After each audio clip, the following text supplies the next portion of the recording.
President Trump's efforts to overturn his election loss have faced another setback after a 6-day recount by hand. A statewide audit has confirmed Mr. Trump lost narrowly to President-elect Biden. Georgia's Republican Secretary of State, who received death threats over the recount, expressed confidence in the tally. I'm a passionate conservative, and as I've said before, I'm a proud Trump supporter. As Secretary of State, I believe that the numbers that we have presented today are correct. The numbers reflect the verdict of the people, not a decision by the Secretary of State's office or of courts or of either campaigns.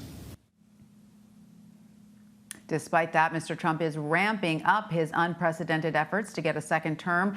Yesterday, his personal lawyer, Rudy Giuliani, held an extraordinary news conference making unsubstantiated claims of fraud, spinning wild conspiracy theories, none of which were supported by any evidence.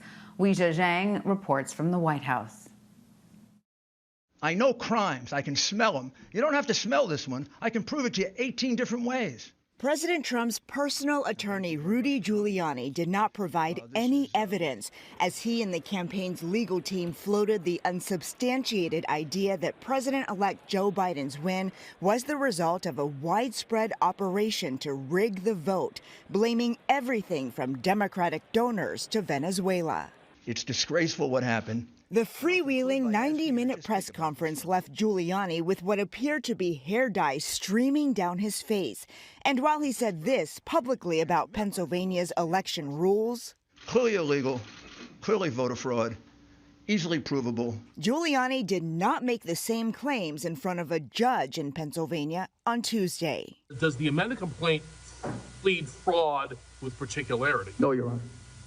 And it doesn't plead fraud. They are moving away from a legal strategy to now a disinformation operation. Election law expert David Becker says it's important to pay attention to what's happening in court, where the Trump campaign has had little success in its more than 20 court cases. It's really easy to make unsupported, wild conspiracy claims. It's really hard to support those claims in court. The president is now getting directly and publicly involved, making the unprecedented move to invite Michigan's top Republican lawmakers to the White House.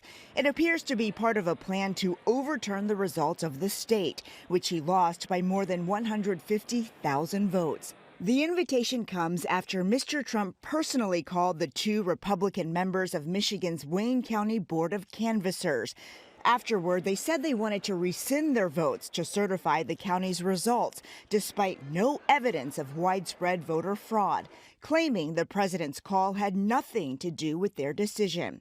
Late last night, Republican Senator Mitt Romney blasted President Trump on Twitter, writing the president has now resorted to overt pressure on state and local officials to subvert the will of the people. It is difficult to imagine a worse, more undemocratic action by a sitting American president. I think they're witnessing incredible irresponsibility, incredibly damaging messages being sent to the rest of the world about how democracy functions. Weijia Jiang, CBS News. Zeke Miller joins me now with more. He's a CBSN political contributor and White House reporter for the Associated Press. Hi, Zeke. So what does it appear President Trump is actually hoping to accomplish from this meeting with Michigan's House Speaker and Senate Majority Leader? Yeah, that's a really good question because, it seems like it might be part of some sort of last gasp of a losing campaign trying to overturn the will of voters.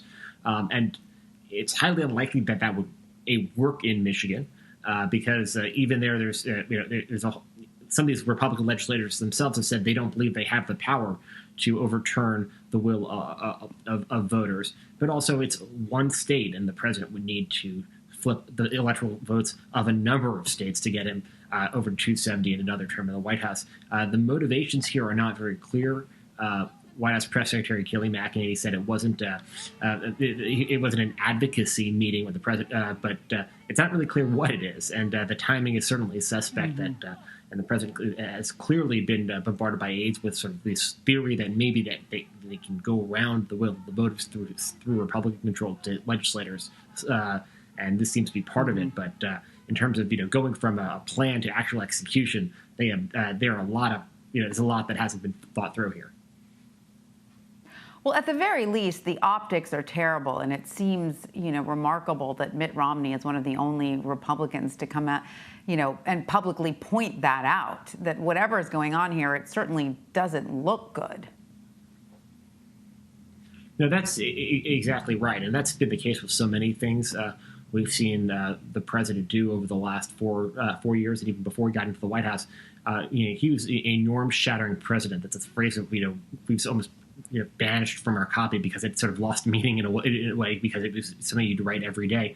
It is not necessarily illegal for a meeting like this to happen, but it is certainly violating any sense of norms or historical treatment of the electoral process, which is supposed to be, while elections in the United States are partisan, the actual accounting and administration of votes, the administration of elections, is supposed to be done impartially. And it seems to be an attempt by the president to try to sort of put his fist on the scales, not just a finger. And that is the sort of thing that we've not heard a lot from Republicans about. Right. And one of the bedrock tenets of democracy is that your guy or gal doesn't always win. And the response to that should not be, the election was wrong, but rather, how do I get more votes next time around? How do I, change the results for the next election? And we are finally seeing some more Republican lawmakers call on the Trump administration to allow at least government transition, the government transition process to begin. Retiring Tennessee Republican Senator Lamar Alexander is the latest. Of course, he's retiring. So is this having any impact? It's certainly, we're seeing these calls from some Republicans now, largely as you mentioned, retiring Republicans are ones who feel secure enough in their own standing to go against the president. But we have yet to see sort of a widespread rejection on the part of the president to sort of the incendiary rhetoric on the part of the president and some of his advisors to try to undermine the bedrock of American democracy, and that is the peaceful transfer of power. That is fair and impartially administered elections.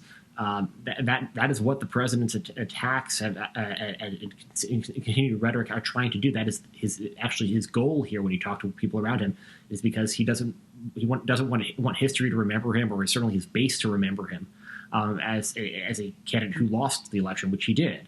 He wants to be remembered as somebody who it's been he wants to spread those baseless claims of fraud and electoral misconduct as a way to sort of throw enough mud in the air, and then maybe he'll get the upper hand in history. That's not how it's going to work for him. And a lot of White House aides around him realize that they're going to run out of runway here. They're going to run out of runway by December 14th when the Electoral College meets. But up until now, the president's sort of trying to muck everything up as much as possible. It is remarkable. And Zeke, I want to pivot to the coronavirus quickly. We heard from the White House Coronavirus Task Force for the first time since July yesterday. Our White House correspondent Weijia Jiang asked Press Secretary Kayleigh McEnany about how their message contrasted with the rest of the Trump administration's. Let's listen. Yesterday, Vice President Pence wanted to make clear that they supported state and local decision-making. Just 2 days ago, you called some of those state guidelines Orwellian. So how do you expect people to know what to do with all this mixed messaging? Well, two things can happen at once, and it's this: taking COVID seriously, engaging in aggressive mitigation, but also recognizing that the American people have certain freedoms. And it is, by definition, Orwellian for a state like Oregon to say, if you have more than 6 people in your family congregate in your home, we can jail you for 30 days. That's not the American way. The American people... So, Zeke, McEnany is pointing to a specific case there. But overall, President Trump has seemed to oppose coronavirus restrictions more broadly than his task force. Isn't that the case? No, absolutely. And he has elevated the role of Scott Atlas, this Stanford doctor who is not a public health or an epidemiologist or an infectious disease expert.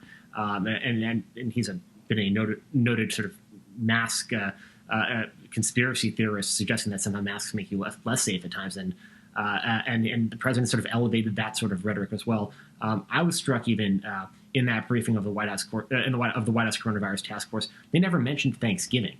which had been the subject of a briefing at the Centers for Disease Control and Prevention earlier in the day, Thursday, where they're essentially pleading with Americans across the country, please don't travel, don't have large gatherings with family members. We didn't even hear that from the White House podium, but and that's coming from the career professionals in some cases at the White House because of sort of the culture of the way this information is supposed to be shared, the way the president wants it to be shared at the White House. But when you get to sort of beyond that, to Kayleigh McEnany, to the president, to Scott Atlas and others, I mean, there's just a whole different degree in terms of disconnect between what the science says and what they are telling the American public. Sure. And, you know, the mixed messaging is even more remarkable considering how thirsty Americans are right now for some real information. I mean, going into Thanksgiving, as you pointed out, people want to know, is it safe? Should I go? What should I do? They turn to these task force briefings for specific information. Zeke Miller, thank you so much. I know you have to go. Thank you so much for joining us. We appreciate it. Thanks for having me.